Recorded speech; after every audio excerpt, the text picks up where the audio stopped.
고등학교 1학년 교과서 개정편입니다. 1단원. 자, 단원 한눈에 보기 먼저 우리 볼게요. 이 단원에서는 자, 그래서 1단원 내용 보자. 자, 우리가 일단은 서정의 갈래 그리고 서사 그 교술의 갈래를 이해할 필요가 있어. 우리가 이제 배우게 되는 내용이 문학에 관한 겁니다. 문학은 크게 이렇게 갈래가 네 가지로 나뉘어집니다. 네, 서정의 갈래, 그리고 여기 서사의 갈래, 극의 갈래, 그 다음에 교술의 갈래가 있어요. 이거를 얘들아 어렵게 생각하지 말고요. 아주 간단하게 그냥 얘기를 해줄게. 서정의 갈래라는 것은 바로 어떤 정서와 관련이 있어요. 자, 정서,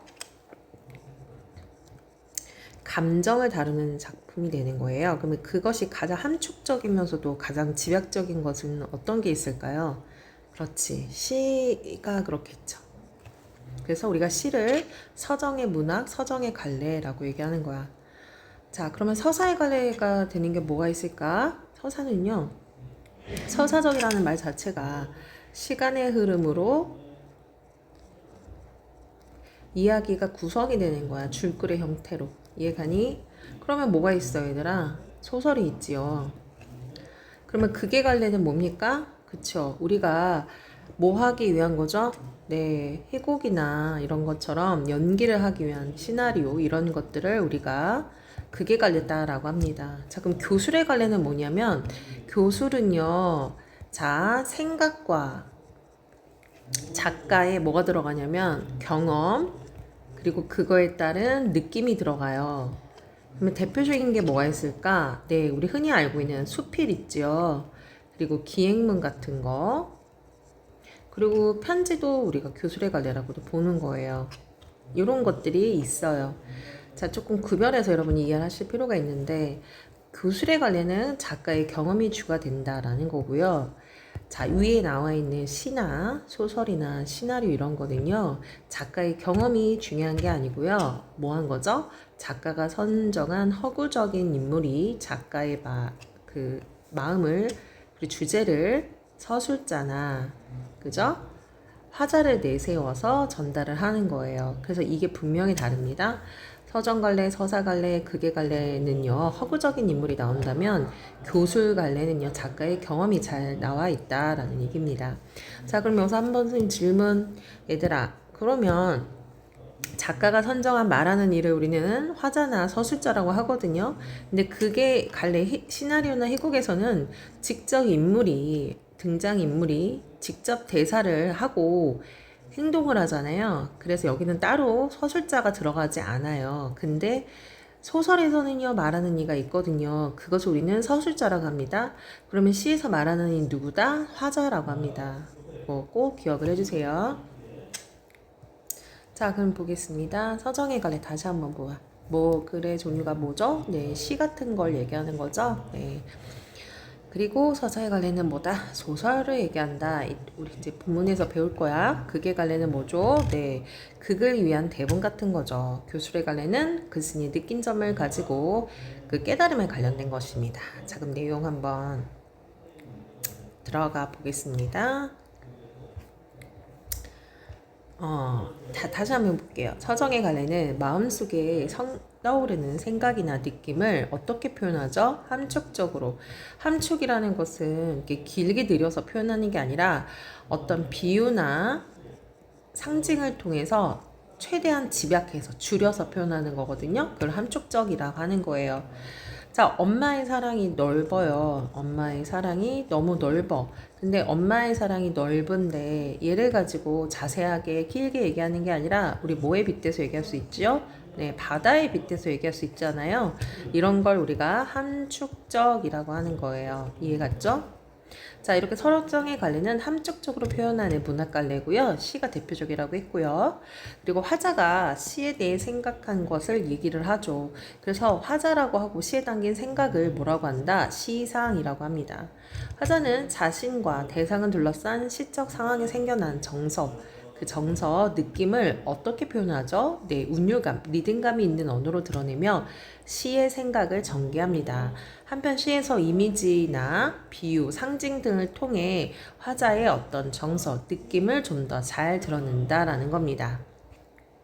자, 그럼 우리 배를 빌며 한번 들어가 볼게요. 얘들아, 이 시는요, 무슨 시일까요? 형식의 제약이 있는 것처럼 보이지는 않아요. 그래서 얘는요, 자유시가 됩니다. 자유시. 자유시이자, 자, 분위기를 나타냈거든요. 감정을 나타냈어요. 그래서 서정시라고도 부릅니다. 자, 제재도 미리 알고 갈까? 제재는 배를 메어본 경험을 가지고 제재를 썼다. 배를 맨다라는 건 우리 항구에서 이렇게 바다에 이게 배를 이렇게 매놓지 않으면 어떻게 돼? 막 이렇게 떠돌아다니잖아. 그래서 그 배를 이렇게 끈이랑 연결해서 맺는 그 경험을 가지고 썼다라는 거죠. 자, 그러면 이제 주제나 이런 거는 좀 이따 보고요. 내용 한번 바로 들어가 볼게요.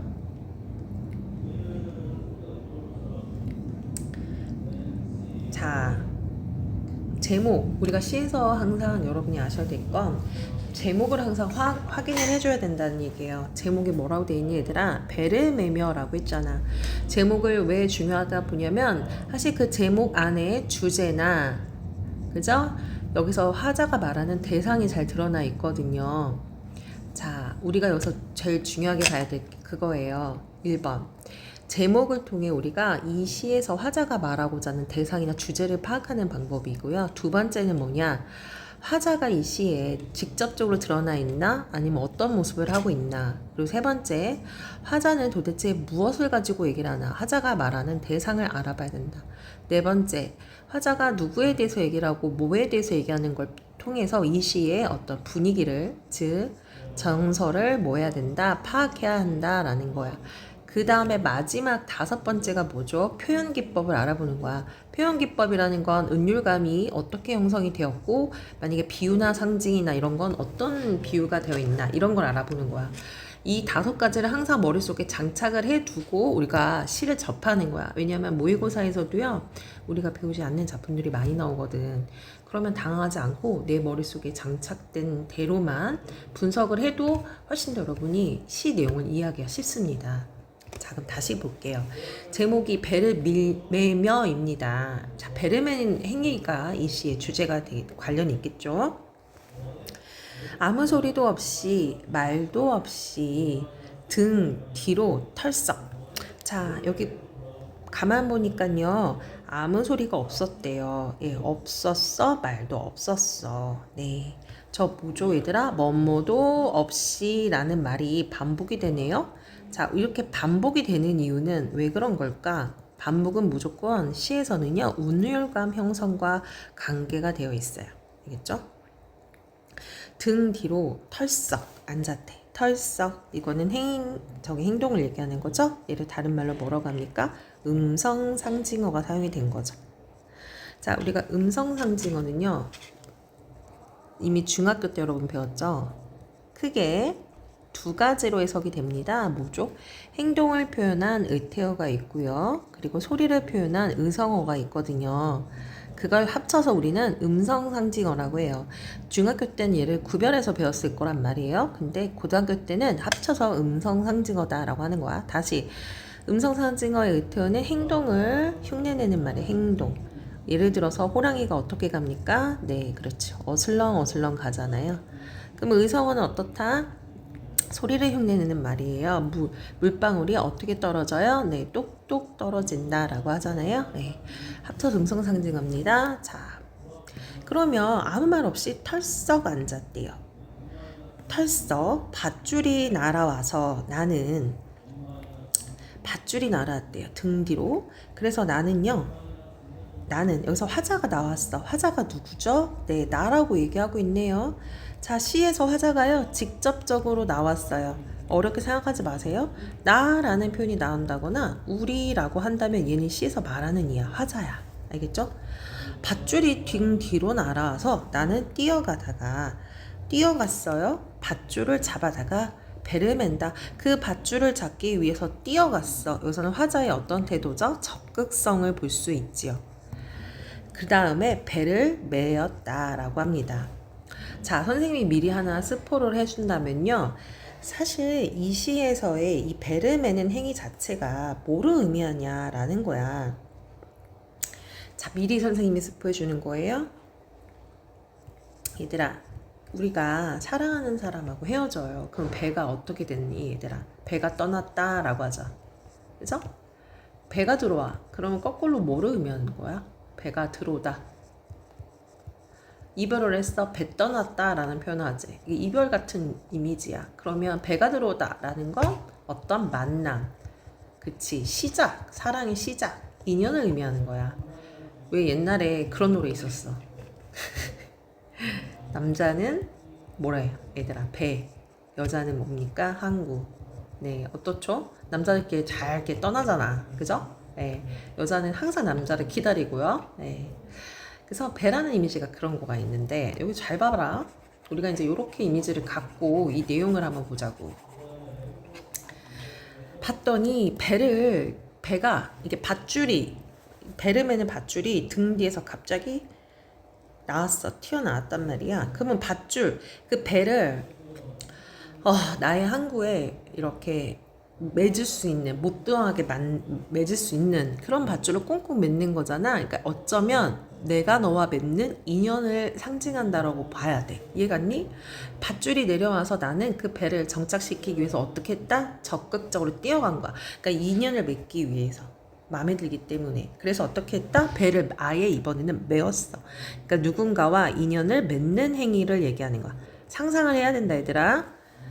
자, 아주 천천히 그리고 조용히 배는 멀리서부터 닿는다. 배를 이제 맺으려고 이렇게 한국에 이렇게 끈에다가 이게 밧줄에다 이렇게 해가지고 배가 이제 이렇게 오잖아, 얘들아, 그죠? 그래서 묶었단 말이야. 근데 배가 이렇게 오더라도 빠르게 오는 게 아니죠. 빠르게 오는 게 아니라 천천히 온대. 천천히. 이해가니? 사실 그것이 그렇잖아. 아무리 인연을 맺고 사랑에 빠진다고 해도 이렇게 급작스러운 것도 있지만 어때요? 천천히. 자, 이거는 즉 사랑의 어떤 속성을 얘기한다. 속성. 자, 그렇게 배는 멀리서부터 닿는다. 현재 닿으려고 하고 있대요. 어떻다? 현재형이야. 헤어진 거야? 아니지. 이제 사랑이 시작이 돼서 나에게 온다라고 생각을 하면 돼. 그러니까 이게 이 배를 이렇게 닿으려고 하는 그러니까 묶으려고 하는 내가 여기 있다면, 자, 내가 사랑하는 그 님은 저 배를 의미하는 거야, 사실은. 이해갔니? 저 배가 여기 내가 있는 이 항구, 부둣가까지 오려고 끈을 내가 적극적으로 맺었잖아. 이거 자체가 나는 님과의 어떤 인연을 얘기하는 거예요. 그러니까 사랑의 시작을 얘기하는 거다라는 거죠. 자, 이어서 볼게요. 자, 이렇게 행위를 통해서 이 사람은 사고가 확장이 된 거야. 선생님이 미리 스포를 했지만 이런 행위를 통해서 자기는 뭘 느끼게 되냐. 사랑과 빗대서 생각을 해보는 거야, 얘들아. 어떤 거죠? 그렇지. 사고의 확장이 되는 거야. 이것을 뭐 한다라고 하는 거야, 얘들아? 유추한다라고 하는 거거든요. 그래서 시인들은 좀 대단한 것 같아요. 어떤 하나의 사물이나 자연의 이치를 통해 자신의 어떤 인간적인 삶을 확장시키거든요. 뭐 예를 들어서 우리 중학교 때 했던 거 있잖아요. 낙화라는 시. 그죠? 꽃잎이 떨어지고 잎이 집니다. 그죠? 꽃이 떨어지는 걸 뭐라고 해? 낙화라고 하잖아. 꽃이 떨어져. 어떻습니까? 슬프지만 다시 거기에 열매가 또 생기고요. 그렇잖아요. 즉 사랑의 이별도 슬퍼. 낙하랑 같이 보는 거야. 하지만 낙하가 열매를 맺듯이 이별을 한 우리도 어때요? 다음에는 이렇게 하면 안 되겠다라고 성숙을 하게 되죠. 그럼 이 과정을 우리는 중학교 때 유추라고 안 배웠지만 고등학교 때 와서 유추한다라고 해요. 지금 있는 어떤 현상을 가지고 우리의 삶에 적용해 확장시키는 상황, 이것을 유추라고 하는 거야. 알겠죠? 그래서 지금 배를 매는 이 행위를 사랑과 관계를 맺는, 사랑에 빠지는 이것과 유추를 해서 얘기하고 있다. 사랑은 호젓한 부둣가의 우연히, 호젓하라는 것은 조용한을 얘기하는 거예요. 조용한. 부둣가에 우연히 찾아온대요. 자, 이거는 뭐죠? 사랑의 속성이야. 사랑은 여러분 어떻게 됩니까? 금방 빠지고 금방 헤어지잖아요. 그리고 내가 생각지도 못하는데 사랑이 오잖아요. 그쵸? 예. 그러면 여기 부둣가라는 곳은 어떤 공간이죠? 그렇지. 사랑, 즉 인연을 만나는 공간이죠. 인연의 공간, 인연과 만나는 공간을 의미한다라는 거예요. 자, 우연히 별 그럴 일도 없으면서 넋놓고 앉아있다가 멍 때리고 이렇게 앉아 있었어. 그랬는데 배가 갑자기 들어왔대. 방금 얘기했잖아. 우연히 들어온다고. 그러니까 내가 생각지도 못했는데 사랑이 어떻게 빠진다는 거니 얘들아. 그렇지. 우연히 빠진다 이런 뜻이잖아. 자, 그래서 이 사랑이 이제 생각지도 않게 넋놓고 있다가 우연히 찾아오게 되는 거죠. 근데 그렇게 갑자기 사랑이 훅 하고 들어왔어. 그죠? 들어와 던져지는 밧줄을 받는 것, 그리고 그래서 어쩔 수 없이 배를 매게 되는 것. 자, 여기 보니까 시행의 끝을 어떻게 하고 있습니까? 네, 뭐뭐 하는 것 이렇게 얘기했어. 이거는 어떤 종결이죠? 네, 뭐뭐 합니다. 이게 아니잖아요. 네.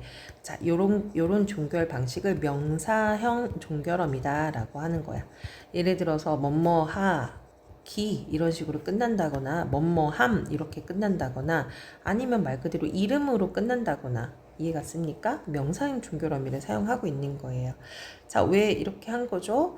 자, 사랑에 대한 그 생각을 어떻게 얘기하는 거예요? 네, 아주 사랑에 대한 생각을 아주 깨달음을 자, 담담하게 표현하는 거야. 담담하다는 것은 화려한 게 아니란 얘기야. 이해가 니? 그냥 묵묵히 표현하는 거. 그냥 받아들이는 거죠. 네. 이해 갔습니까? 자, 여기 그 다음 이어서 보겠습니다. 그런 거래요. 넋놓고 있다가 갑자기 들어오고 그래서 그냥 밧줄을 받는 것이고 어쩔 수 없이 배를 매게 되는 거래. 그렇게 어쩔 수 없다라는 거예요. 사랑이 그렇잖아. 그러니까 막 조건 보고 따지면서 사랑할 수도 있지만 그런 게 사랑이거든. 그냥 받아들일 수밖에 없는 거거든. 그냥 배는 갑자기 들어오는 거거든. 여러분도 이렇게 사랑하고 있어요 지금? 잔잔한 바닷물 위에 구름과 빛과 시간과 함께 떠 있는 배. 자, 이 배 당연히 뭘 얘기하는 거지, 얘들아? 그렇지. 사랑을 얘기하는 거지, 사랑. 자, 배는 바로 사랑 같은 건데요. 자, 여기에서의 어떤 의미랑도 같이 가냐면 구름과 있고요, 빛과 있고요, 시간과 함께 있다라고 했잖아요. 그죠? 그래서 여기는 또 이런 의미로 생성이 됩니다. 뭐예요? 즉 사랑, 즉 사랑하는 그 사람을 둘러싸는 뭐를 얘기하는 거예요? 둘러싸는 그 환경적인 것을 의미하는 거죠. 네, 함께 있대요. 배를 매면 구름과 빛과 시간이 함께하고 자, 역시 또 반복이 되는 거예요. 외워진다는 것도 처음 알게 되었다. 처음 알았대요. 사랑이란 그런 것을 처음 아는 것이래요. 또 한 번 명사형 종결 어미로 하고 있네요. 담담하게 받아들이고 있는 거죠. 자, 이게 무슨 말일까요? 여러분, 그 유명한 선생님 헷갈린데 유명한 에리히 프롬이라는 어떤 정신과적인 학자이자 철학자인 사람이 이런 책을 써요. 사랑의 기술이라는 책을 쓰거든요. 근데 거기에서 이 에리 프롬이 말하는 게 뭐냐면 사랑은 무엇이냐? 이 사람을 사랑하면 자, 이 사람 주변에 있는 환경도 사랑하게 되는 것이고요. 그러면 당연히 환경을 사랑하게 되면 이 사람이 놓인 이 주변에 모두 사랑하는 거예요. 세계를 사랑하는 거야. 그렇다는 얘기는 내가 누군가를 사랑하는 그것 자체가 이 전체 지구, 인간 모두를 사랑하는 거랑 같다라고 에리 프롬이 얘기를 하거든요. 사실 여기도 그런 의미랑 비슷한 거야. 떠있는 배를 좋아해요. 배를 메워져요. 근데 배만 당연히 받아들이는 게 아니라 배와 함께 있었던 이런 환경적인 것들도 모두 같이 메워진다는 걸 알았대잖아요. 즉 같이 사랑해야 한다는 걸 알았다는 거야. 이해갔니? 그리고 사랑이란 그런 것도 알게 되었다라는 겁니다. 여러분도 사랑을 하게 되면 내 여자친구만 내 남자친구만 사랑하면 그건 진짜 참사랑이 아니죠? 네, 세계를 사랑하면 그 사람을 사랑하는 거랑 똑같습니다. 자, 이어서 볼게요. 빛 가운데 배는 울렁이며 온종일 떠있다. 울렁인데요. 빛이 얘들아 울렁인데 울렁. 자, 온종일 또한 떠있대요. 자, 배는 울렁거리며 떠있대. 자, 그 빛 가운데 배가 왜 울렁인다라는 걸까요? 자, 그만큼 이런 뜻이야. 배가 사랑이란다면 사랑이 울렁거린대. 즉, 사랑의 설레임을 얘기하는 거지. 이해 갔습니까? 사랑의 설레임을 얘기하는 것이고요. 또한 온종일 떠있다. 그러니까 그만큼 나의 사랑이 깊이 빠져있다라는 걸 얘기하는 거야. 이해 갔습니까? 자, 근데요, 이 사랑의 설레임을요, 이렇게 표현을 했잖아. 빛 가운데 배가 어떻게 된다? 울렁거린다 라고 해. 이거 사실 사랑의 그 설레는 감정을 이렇게 빗대서 얘기한 거거든요. 사랑의 설레는 감정은 눈으로 만질 수가 없어요. 만질 수 없는 걸 뭐라고 하냐? 추상이라고 하는 거야. 이해갔니? 추상적이거나 아니면 관념적이다라고 얘기하는 거. 눈에 보이지 않잖아요. 근데 그거를 우리가 시에서는 참 재밌어. 시는 어떻게든 이 마음을 우리가 느끼게끔 해주고 싶나, 보이게끔. 그래서 추상적인 것과 추상적 관념을 어떻게 하고 싶냐, 구체화시키고 싶거든. 마치 눈에 보이듯이 사물이나 형상으로. 그것이 바로 여기 사용이 된 거야. 그래서 사랑의 설레임을 마치 빛에 배가 울렁거린다 이렇게 표현을 한 거여서 구체화를 시킨 거죠. 이해 갔습니까? 이것도 시의 아름다움이에요. 자, 그러면 우리 다시 한번 보겠습니다. 선생님이 아까 시를 볼 때 뭐부터 먼저 파악하라고 했습니까? 제목 파악하라고 했죠? 배를 매는 행위를 통해 사랑이 오는 그런 걸 느끼는 거죠. 화자는 지금 기분이 어떻습니까? 네, 사랑에 빠지게 되고요. 굉장히 긍정적이죠. 화자가 말하는 건 뭐죠? 이 배를 통해 사랑하는 님을 얘기한다라고 보면 되겠죠. 표현 기법은 우리 앞에서 언급한 거 있었어요. 명사형 종결 어미로 사용을 하면서 담담하게 받아들이게 했다. 또 운유감 느끼게 자 사용했던 부분들 다시 한번 여러분 찾아보세요. 자, 그래서 이 시 주제가 무엇이냐? 이 시 주제는요. 이제 딱 나와야지. 네, 사랑의 시작과 선생님 적을게요. 주제는요. 사랑의 시작. 어떻게 시작이 돼? 넉넉히 보면 들어오는 거죠? 시작과 사랑의 본질을 얘기하는 거다. 본질. 자, 이해갔죠? 한번 여러분이 쭉 읽으면서 정리 한번 해보는 겁니다. 자, 그럼 넘어갈게요. 자, 이것도 넘어가고요. 네. 자, 이거는 조금 이따가 볼 거고. 네. 그래서 여기까지만 하는데 정리 잠깐만 해보고. 자, 이 시의 주요 소재들이 있었어요. 네, 밧줄, 그죠? 배죠. 밧줄은 뭘 의미하는 거죠? 네, 인연을 맺는 것을 의미하고요. 배는 뭘 얘기한다? 사랑을 의미한다. 그리고 부둣가는 어떤 공간입니까? 네, 만남의 공간이죠. 네, 그 다음에 구름, 빛, 시간은 뭘 의미하는 걸까? 자, 그렇지. 사랑하는 이와 이의 주변의 세계를 얘기하는 거다. 그래서 어떻게 합니까? 단순히 배가 이렇게 끈을 매어서 부둣가에 멈추는 이 행위가요. 그죠? 배만 들어오는 게 아니라 이 배가 있었던 그 주변의 세계도 같이 들어오는 거예요. 그러니까 나는 이것만 사랑하는 게 아니라 그 주변까지도 같이 사랑한다라는 포괄적인 의미가 있는 것이죠. 이해 갔죠, 얘들아? 자, 그러면 여기까지 이해하시고요. 자수 문제 한번 풀어봐요.